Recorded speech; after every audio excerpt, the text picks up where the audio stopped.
Welcome to Ali's Movie Majlis, where we sit around and just talk about movies. I'd like to start off by welcoming you to my channel, and it gives me great pleasure to start the channel by reviewing a film by my favorite filmmaker, Martin Scorsese, who's just released a new movie called Killers of the Flower Moon. So, let's start off by seeing what I thought about it. Well, I'm a big fan of Martin Scorsese. I've always been since I think I was around 18 or 19 when I discovered Martin Scorsese and his work. Started off with Taxi Driver. I was hooked since then and just followed his work uh, voraciously after that. So every time a new Martin Scorsese movie comes out, I'm very excited. I was excited for The Irishman and The Aviator and Gangs of New York, and all of these I was lucky to see, most of them at least, in the cinema. Nowadays, with streaming, you don't really go to the movies as much. I mean, I love going to the movies, but sometimes if the movie's on streaming and we're all busy with life, you tend to watch the movie on streaming.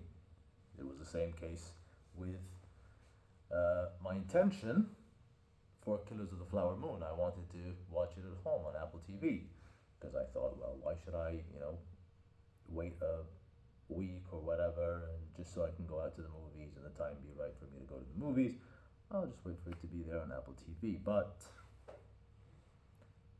I knew that he intended everybody to watch this on this big screen.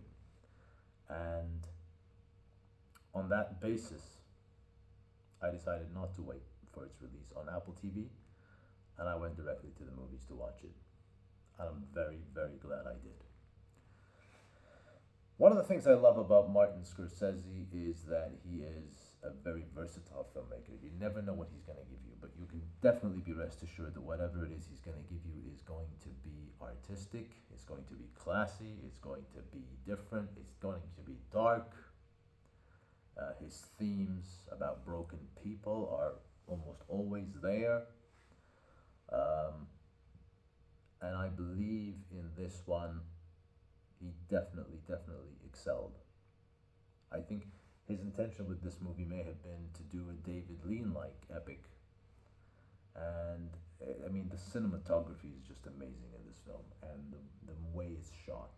A lot of people complain that it was a very slow movie, slow burning, didn't get to the plot very quickly. Um, but I never found that to be an issue. Yes, it did drag a little bit for me in certain areas. Like there was a certain scene in which De Niro and DiCaprio are talking, and I remember thinking like, wait a minute, they're still talking about something. Like there's still more to this film, where I feel like I've come to the end of it. I mean, I've seen enough already. Is there still more? And obviously there was. It was like an hour left. And I started to itch on my seat. Usually for me, a good parameter of a film is if I don't want the movie to end, and I want to stay here in the movie, and that only ever happened to me like 4 or 5 times at the cinema, maybe. That's for me is like a 10 out of 10 film. Sorry about the plane. That was a plane that just went overhead. Um, in this case, I was itching in my seat. I did feel like it was a bit long. It was like I said, in parts, but I didn't complain enough for me to think that this was so boring or long, or some people have walked out of this film. I didn't agree. I don't agree with that. I think it's a beautiful movie. I think it's an artistic film.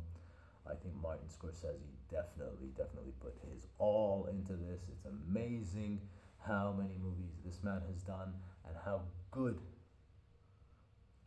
a majority of them are, at least. A majority are amazing. And kudos to you. He's my favorite filmmaker. Now, let's talk about the aspects that I myself am more interested in filmmaking, which is acting.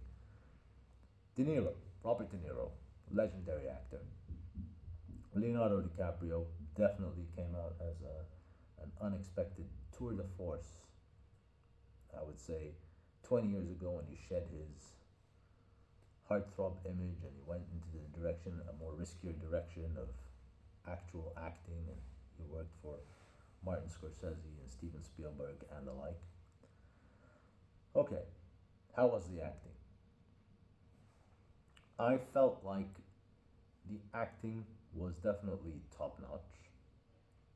De Niro has recently, I would say, in a majority of the times, come across in many of his films and in his interviews, and I don't know if that's intentional or not, but it comes across as almost like a parody of himself. Like, there's a lot of that, going around, and it may be a little bit here, but I think in his portrayal of William Hale, um, in this movie, um, you believe him. You believe him, and he's a nasty man, and he's not a man that you would ever want to deal with.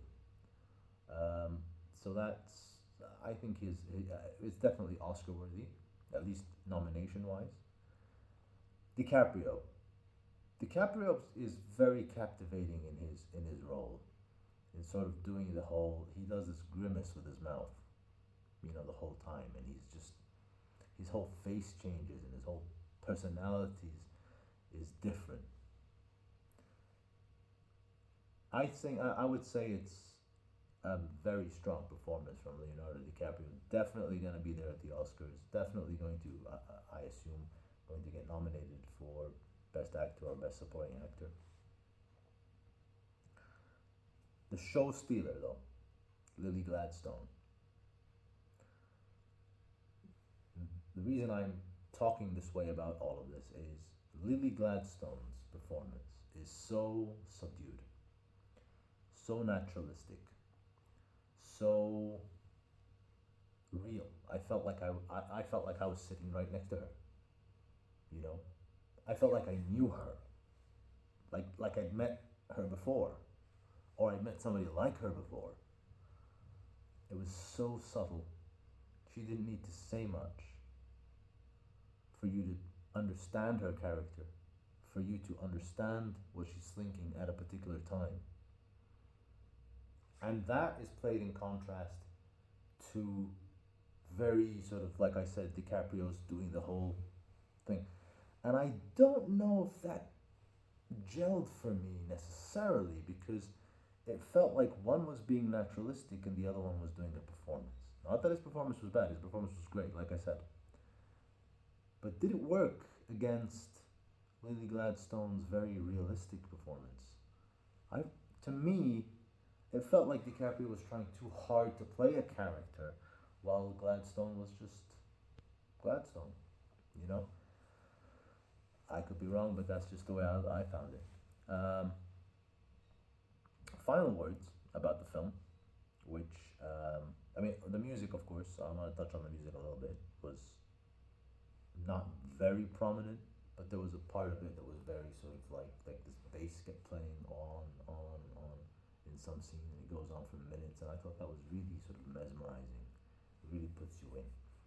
But my final thoughts, in particular, were there's a choice. There are choices made by Lily Gladstone's character Molly that I didn't fully understand.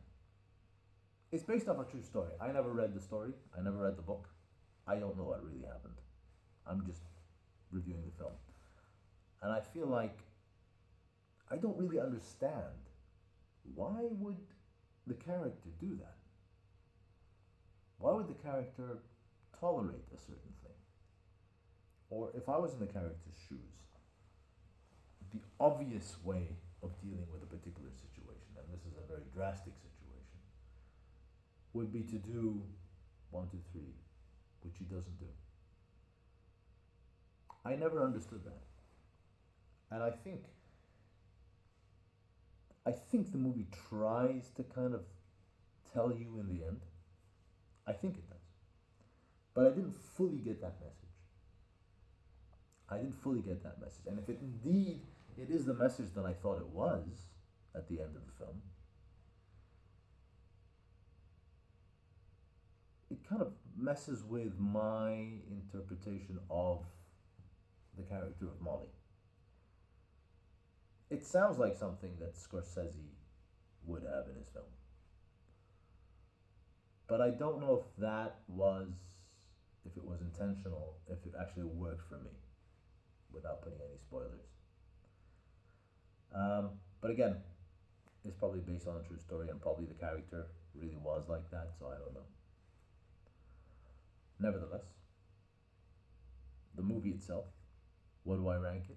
Well, um, I thought the movie was highly, highly enjoyable.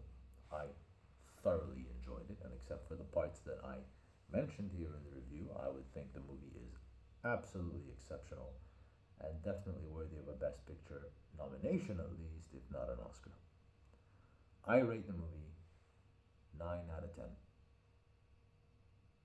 Thank you so much for watching. For more reviews, please subscribe.